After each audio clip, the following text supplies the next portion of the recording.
Picture this. It's 11 o'clock on a Tuesday night and you're lying in bed, phone in hand, and you keep seeing it. Your college roommate just posted from Bali, the infinity pool, the sunset, the whole thing. Your coworker drove a brand new BMW to the office this week and made sure to park it right up front where everyone could see it. Your neighbor just announced they're putting in a pool. And somewhere in the middle of all of that, you start doing the math in your head, a quiet, uncomfortable kind of math. And you wonder, am I behind? Am I the only one who doesn't have it figured out? Because from the outside, it genuinely looks like everyone around you is living some incredible financial life, and you're just here. But what if I told you that you might be doing better, measurably, provably, mathematically better than almost every single one of those people? That the person quietly driving a 4-year-old Honda to work, packing lunch, passing on the group trip that doesn't quite fit the budget this year, that person might be the one who ends up genuinely, undeniably wealthy. Not rich looking, actually rich. My name is Nico, and today we're figuring out the real signs that you are ahead of most people your age. Not the Instagram signs, not the neighborhood signs, the actual financial, measurable, compounding signs, the ones that don't photograph well but will absolutely matter in 20 years. And I promise you this is not going to be a fluffy list of affirmations. We're going to look at real data, real characters, and I'm going to show you exactly how the quiet decisions you're making right now are compounding into something most people won't see coming. If this is the kind of content you find valuable, hit that subscribe button. It genuinely helps the channel, and I work hard to make sure every video is worth your time. So let's start with some context, because here's where the picture gets really uncomfortable. According to a 2024 Bankrate survey, 57% of Americans say they would struggle to cover an unexpected $1,000 expense. Not $10,000. Not a major medical event. $1,000. Lending Club's financial wellness report found that roughly 57% of U.S. adults were living paycheck to paycheck, and that number includes people earning well into 6 figures. The Federal Reserve's Survey of Consumer Finances shows that the median retirement savings for Americans between the ages of 35 and 44 sits at around $45,000. The median, meaning half of all people in that age range, have less than that saved for retirement, right in the middle of what should be some of their highest earning years. Experian puts the average American credit card balance at around $6,500. And according to Edmunds, the average monthly payment on a new vehicle in 2024 crossed $735 a month. I want you to hold those numbers in your head, because they are going to completely reframe the way you see yourself and the way you see the people around you. Let me introduce you to Marcus and Sarah. Both are 34 years old. Both live in medium-sized cities. Both make somewhere in the range of $72,000 to $75,000 a year. From the outside, Marcus is the one who looks like he's winning. He drives a brand new 2024 Chevy Tahoe, $712 a month. He's got a sleek downtown apartment. He takes 2 vacations a year, one international, one domestic, and his Instagram tells a genuinely compelling story. He's the guy that people point to and think, yeah, he's got it together. He looks established. He looks like he belongs. Sarah drives a 2019 Honda CR-V she paid off 2 years ago. She lives in a 2-bedroom apartment with a close friend in a perfectly fine neighborhood. She goes out once a week, maybe. She takes 1 trip a year. Her Instagram is fine. Nothing that's going to send anyone spiraling at 11 p.m. on a Tuesday. Now let me show you the math, because this is where everything changes. Marcus's take-home pay is roughly $4,700 a month after taxes. His Tahoe payment is $712. He pays $1,850 a month for his downtown apartment. His company auto-enrolled him in a 401k at 3%, so about $180 goes in monthly. And he's never touched that setting. He has around $3,400 sitting in his checking account, $8,600 in credit card debt across 2 cards. And when you actually add up what he owes, the truck loan, the credit cards, versus what he owns, his net worth is somewhere in the neighborhood of negative $12,000. He is not in crisis. He's not a disaster, but he is not building anything either. Every single month he earns, he spends, and the needle barely moves. He's treading water in a really nice looking way. Sarah's take-home is about $4,500 a month. No car payment. She pays $975 in rent, splitting the apartment with her friend. She's contributing 12% of her gross salary to her 401k. Her employer matches 3%, so she's getting 15% of her salary going to retirement every single month. She has $12,000 sitting in a high-yield savings account as her emergency fund, $34,000 in her 401k, another $16,000 in a Roth IRA she opened at 27, and zero consumer debt. Her net worth is somewhere around $62,000 and climbing every single month, automatically, without her having to think about it. Same age, similar income, completely different financial reality. And here's where it gets really really interesting. The gap between them is not income. It's not luck. It's not even that Marcus is doing obviously reckless things. A Tahoe is a capable truck. Tulum is a beautiful destination. That downtown apartment is probably genuinely enjoyable. The gap is the invisible math happening underneath every one of those choices. The gap is what the money is doing when it is not being spent. Let me talk about the psychology here, because understanding why this is so hard to see is just as important as the math itself. We are wired, at a biological level, to measure ourselves against the people around us. Psychologists call it social comparison theory, and it's one of the oldest cognitive shortcuts we have. For most of human history, if your neighbor had more resources than you, that was a real signal. A signal that something was off, that you needed to adapt or compete. The problem is that our brains have not caught up to a world where your neighbor can drive a $55,000 truck on a $712 a month payment, post photos from Tulum on a credit card, and look perfectly fine while doing all of it. The signal is broken. What looks like financial success increasingly has nothing to do with actual financial health, and our instincts cannot tell the difference. The financial products industry has figured this out in spectacular fashion. The car industry, the travel industry, the luxury goods industry, they've all built their marketing around one central insight that never changes. Status is visible, and wealth is not. A new BMW in the driveway tells a story. A $90,000 brokerage account does not. So they sell the visible thing. They give you the zero-down offer, the 84-month loan, the you deserve this messaging, the monthly payment framing that makes a $55,000 purchase feel like a $712 decision, and they have built a trillion-dollar industry on the gap between how financial life looks and how it actually is. The result is a culture where millions of people are performing wealth rather than building it. They've curated the appearance of financial success so thoroughly and so convincingly that the people who are actually building something real start to feel like they're the ones doing it wrong. And that feeling, that quiet anxiety that you're behind, is not an accident. It's a byproduct of a system that profits from your insecurity. Here's a number I want you to really sit with, that $712 Tahoe payment. Let's say Marcus keeps doing that for the next 10 years, which, statistically, is exactly what will happen, because the average American has had a car payment for virtually their entire adult life. Most people pay off one car and finance the next one within 6 months. Over 10 years, Marcus spends $85,440 in car payments. That's before elevated insurance on a $55,000 truck, before the higher registration fees, before the increased fuel cost compared to a more efficient vehicle. When you add all of that in, the real cost of that decision is probably closer to $120,000 over a decade. But that is still not the number that actually matters. Let me show you the math that will really change how you see this. If you take that $712 a month and invest it instead in a low-cost S&P 500 index fund, earning the historical average of roughly 9% annually over 10 years, that becomes approximately $136,000. Not $85,000 in payments you made, $136,000 in assets you built. That's the opportunity cost of the car payment. And at 20 years, $712 a month invested consistently turns into right around $481,000, nearly $500,000, for the cost of one car payment every month for 20 years. The math is brutal, not because the truck is evil, but because the compounding is relentless, and it works just as hard against you as it does for you, depending on which direction the money flows. Now I want to be fair, because I know some of you are already composing the objection in your head. Not everyone has Sarah's exact options. Some people genuinely need a truck for work. Some cities aren't roommate feasible. Some people have kids, medical situations, family obligations that change what's possible. All of that is real, and I'm not here to tell you that every dollar spent on comfort is a mistake. That's not the point. The point is that most people, including Marcus, never actually run the number. They see a monthly payment that fits in the budget and they call it affordable. And affordable and wise are not the same thing. Sarah isn't driving a paid-off Honda because she hates nice vehicles. She's doing it because when she was 28, someone showed her what that car payment would compound into, and she decided she'd rather have the $481,000 than the truck. That was the entire decision. One honest calculation. So let me walk you through the real signs that you're ahead, not the Instagram signs, the actual ones. If you have no consumer debt, no credit card balance, no personal loan, nothing carrying an interest rate except maybe a mortgage or student loans you're actively managing, you are ahead of the majority of Americans, period. The average person is carrying $6,500 in credit card debt at somewhere between 20 and 27% interest. That is not a minor inconvenience.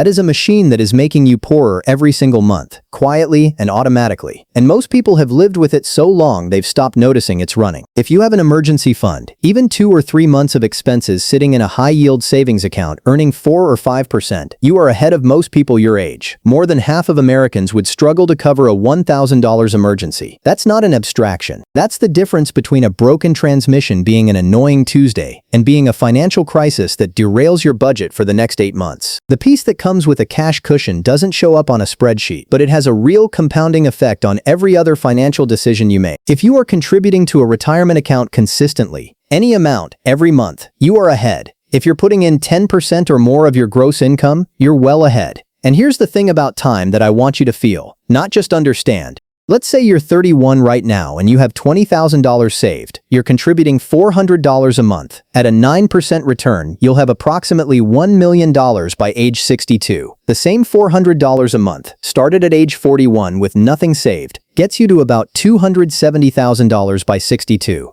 Same contribution, same return. A decade of delay costs you $730,000. Time is the ingredient you literally cannot buy back, and every month it's going to a car payment or sitting in a 0.01% savings account is a month of compounding that's gone forever. If your net worth is positive, if what you own is worth more than what you owe, you are ahead, genuinely ahead. Positive net worth under 35 is not the norm. It is uncommon. The Federal Reserve data shows median net worth for households under 35 sits around $39,000, and a significant portion of that is tied up in vehicles that depreciate the moment they leave the lot. If you've got $50,000 in assets and $18,000 in debt, you're at a $32,000 net worth, and you're doing better than most people your age will admit to. And if you are living below your means, if there is a real consistent gap between what you earn and what you spend, and that gap is going somewhere intentional, you are playing a fundamentally different game than the majority of people around you. Lifestyle inflation is the single quietest wealth killer I've ever seen. You get a raise, the apartment gets nicer, you get promoted, the car gets bigger, you land the new job, and within 6 months the spending has expanded to meet the income, and the gap closes. Most people have done this with every single raise they've ever gotten without even noticing. If you have protected that gap, if you have resisted that pull, that is one of the most powerful financial instincts a person can develop. Now let me bring Marcus and Sarah forward one more time, because I want you to see where this ends up. Let's fast forward to age 64. Let's say Marcus eventually wakes up. Let's be generous and say it happens at 40. He pays off the credit cards, gets a sensible used car, and starts investing $700 a month. He's got about $9,000 in retirement savings at that point, and he invests $700 a month for 24 years at 9%. He ends up with about $685,000. That's not nothing. That's actually a livable outcome. Sarah, who started at 27 and has been consistently contributing $900 a month between her 401k and Roth IRA, by 64, she has approximately $2.5 million. The difference is not that Marcus was reckless and Sarah was miserly. The difference is 13 years of compounding. That's it. Those 13 years, where the money was sitting in a truck payment and a credit card balance instead of an investment account, are worth somewhere between $1.50 and $1.8 million in retirement wealth. Time is the ingredient, and the longer you wait to protect it, the more expensive the delay becomes. Here's the uncomfortable truth underneath all of this. Most of the people who look the most financially comfortable are running on an invisible deficit. They've built a lifestyle that requires the income to never stop. No layoff, no health event, no economic downturn. And that is a fragile way to live, no matter how polished the exterior looks. One bad quarter at work, one medical bill, one major unexpected expense, and the whole construction starts to show its cracks. The people who look unremarkable, the ones driving the used CR-V, eating lunch from home more often than not, letting the group chat know they'll sit out the Vegas trip this time. Those people are building something that doesn't require perfect circumstances, something that can absorb a crisis and come out the other side intact. And that resilience, that financial durability, is worth far more than it looks like from the outside. You become a different kind of person when you build that foundation. Not just wealthier, genuinely psychologically different, more patient, less reactive to the comparison spiral, because you have a number growing in the background that quietly anchors you. You stop caring what the parking lot looks like because you know what your brokerage account looks like. You stop performing financial success and start actually building it. And that shift, from performing to building, is not just a financial transformation, it's an identity one. You become the kind of person whose future is not dependent on everything going perfectly. You become the kind of person who could handle it if it didn't. So if you're watching this and you've got an emergency fund, even a small one, if you've got no credit card debt, or you're actively paying it down with a real plan. If you're contributing something to a retirement account consistently, month after month, if your net worth is positive and you're guarding the gap between what you earn and what you spend, I want you to hear this clearly, because I mean it. You are not behind. You are not the one who has it wrong. You are ahead. Quietly, measurably, meaningfully ahead of the majority of people your age, regardless of what their car looks like in the driveway, regardless of what their Instagram says about where they spent last weekend. The math is on your side. The compounding is on your side. The only thing that can take it away from you is believing that the performance is the reality. It isn't. It never was. The difference between building wealth and just looking like you have it is one honest calculation away. And the fact that you're here, asking these questions, thinking about this stuff, that's not nothing. That's actually everything. If this video gave you something real to think about, please hit the like button. It genuinely helps more than most people realize. And if you want to go deeper on any of this, how to actually close lifestyle inflation, how to structure an investment plan, the psychology of financial comparison, subscribe, because we cover all of it in depth. Thanks for watching. I'll see you in the next one. And as always, nothing in this video is financial advice. I'm just a person who finds this stuff genuinely fascinating. Please talk to a qualified financial professional before making any major decisions with your money.